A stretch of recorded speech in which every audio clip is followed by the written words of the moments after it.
नमस्कार। मैं डॉक्टर भवशेखर, सहायक आचार्य राजनीति विज्ञान, राजकीय मीरा कन्या महाविद्यालय उदयपुर, आज आपके समक्ष प्रथम वर्ष कला राजनीति विज्ञान के प्रथम प्रश्न पत्र राजनीति विज्ञान के मूल आधार के नाम से जिसको हम जानते हैं के अंतर्गत एक अन्य महत्वपूर्ण अवधारणा जिसे कि हम सत्ता कहते हैं, अथॉरिटी के संबंध में अपने विचार रखने के लिए आपके समक्ष उपस्थित हूँ। विद्यार्थियों, गत चर्चा के दौरान मैंने शक्ति के संदर्भ में अपने विचार रखे। शक्ति की तरह ही सत्ता भी आधुनिक राजनीति शास्त्र का एक महत्वपूर्ण विषय है। सत्ता राज व्यवस्था की कुंजी है जो हर प्रकार के संगठन में महत्वपूर्ण भूमिका निभाती है। सत्ता को राज व्यवस्था रूपी की जो शरीर है उसकी आत्मा कहा जाता है। यह विभिन्न राजनीतिक प्रक्रियाओं जैसे शक्ति, प्रभाव, नेतृत्व आदि का मूल उपकरण है। उसी के माध्यम से समन्वय, निर्णय निर्माण, पदक्रम, अनुशासन, प्रत्यायोजन आदि प्रक्रियाएं संभव होती हैं। सत्ता औपचारिक और अनौपचारिक दोनों प्रकार के संगठनों में महत्वपूर्ण होती है। सत्ता की अवहेलना नहीं की जा सकती है।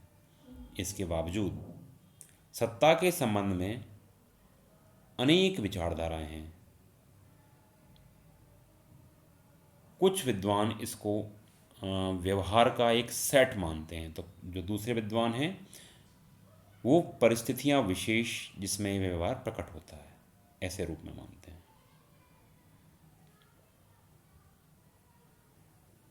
सत्ता का अंग्रेजी पर्यायवाची अथॉरिटी के रूप में जाना जाता है।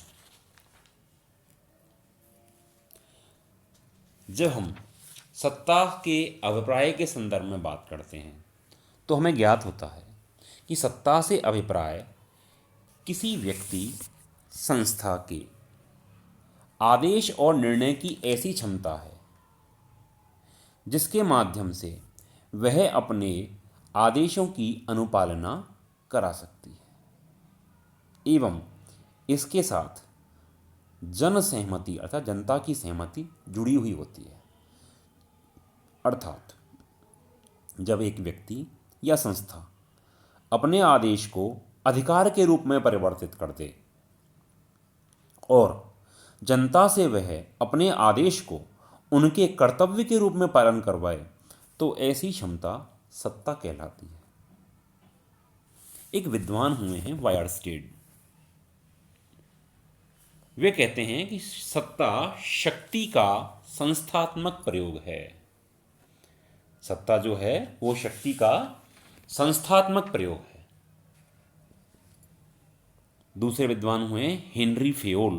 वो कहते हैं सत्ता आदेश देने वाली एवं आदेश का पालन कराने वाली शक्ति है। लासवेल और कापलान ने सत्ता को औपचारिक शक्ति कहा है। हर्बर्ट साइमन के अनुसार सत्ता अधीनस्थों के व्यवहारों को प्रभावित करने का अधिकार है। इस प्रकार हम देखते हैं कि ये जो विद्वानों के मत हैं यानी कि जो परिभाषा हैं, इससे यह स्पष्ट है कि सत्ता एक विशेष परिस्थिति की देन है। यह उस समय पैदा होती है जबकि वरिष्ठ और अधीनस्थ व्यक्तियों के बीच में संबंध स्थापित होता है। सत्ता में सहमति और औचित्य का होना आवश्यक है। सत्ता का वास्तविक आधार अधीनस्थों या जिन्हें निर्देश दिए जाते हैं उनकी सहमति है। दूसरी बात यह है कि सत्ता औपचारिक होती है। इसका उपभोग संस्था के माध्यम से होता है, अर्थात सत्ता के पीछे कानूनी शक्ति होना आवश्यक है।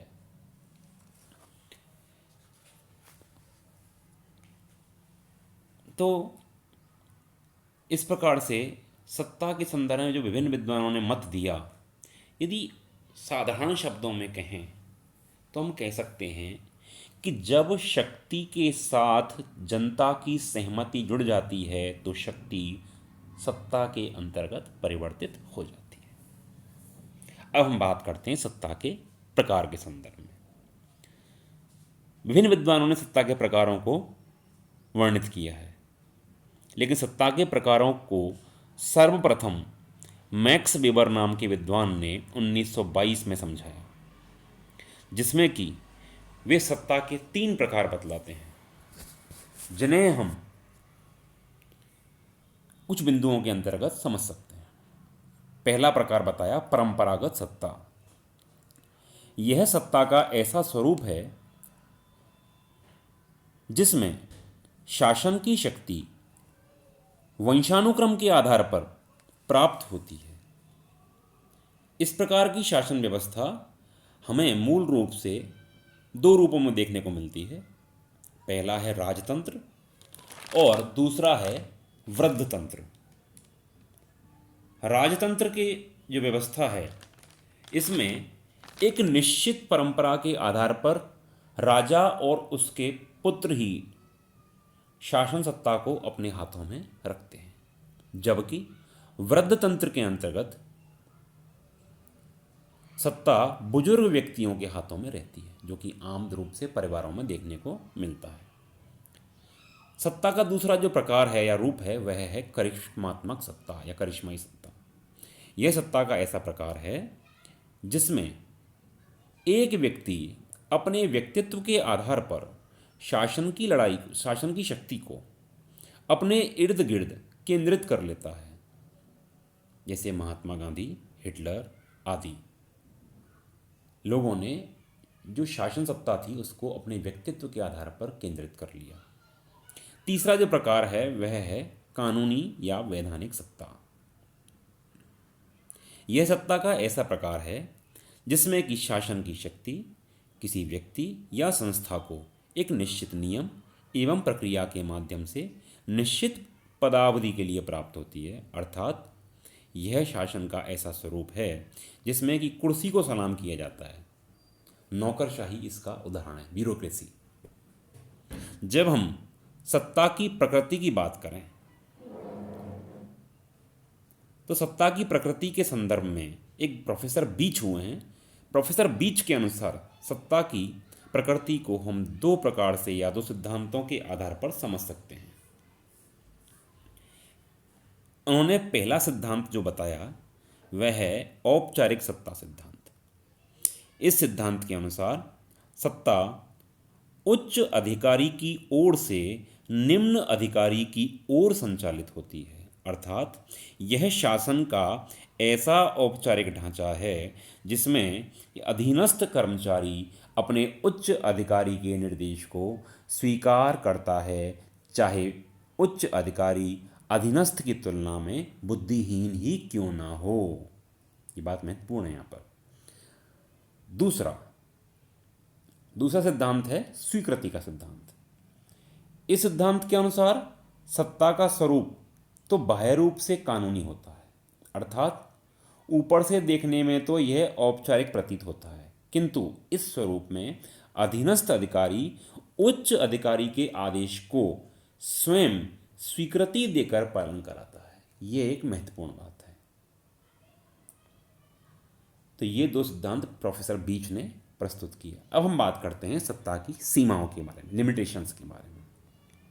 सत्ता की सीमाओं को हम जिन बिंदुओं के अंतर्गत समझ सकते हैं उनमें है, जो पहली सीमा है वह है कि सत्ता के ऊपर एक सबसे बड़ी सीमा उस क्षेत्र या राज्य में प्रचलित परंपराएं और मर्यादाएं होती हैं। तो जो भी परंपराएं रीति रिवाज हैं वो सत्ता को सीमित करने का कार्य करती हैं। दूसरा है जनता की जनाकांक्षा। शासन सत्ता इस प्रकार के आदेशों को लागू करने से बचती है जो कि बड़े स्तर पर जनता की इच्छा के विरुद्ध हों।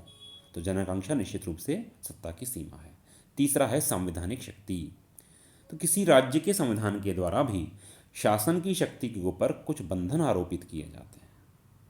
तो संविधान भी कहीं ना कहीं सत्ता को सीमित करने का कार्य करता है। चौथा है आता है जन अधिकार। किसी राष्ट्र में आम जनता को प्राप्त मौलिक अधिकार भी शासन सत्ता को सीमित करने का कार्य करते हैं। तो इस प्रकार से सत्ता की ये कुछ सीमाएं हमारे समक्ष दृष्टिगत होती हैं। आज के लिए इतना ही। धन्यवाद।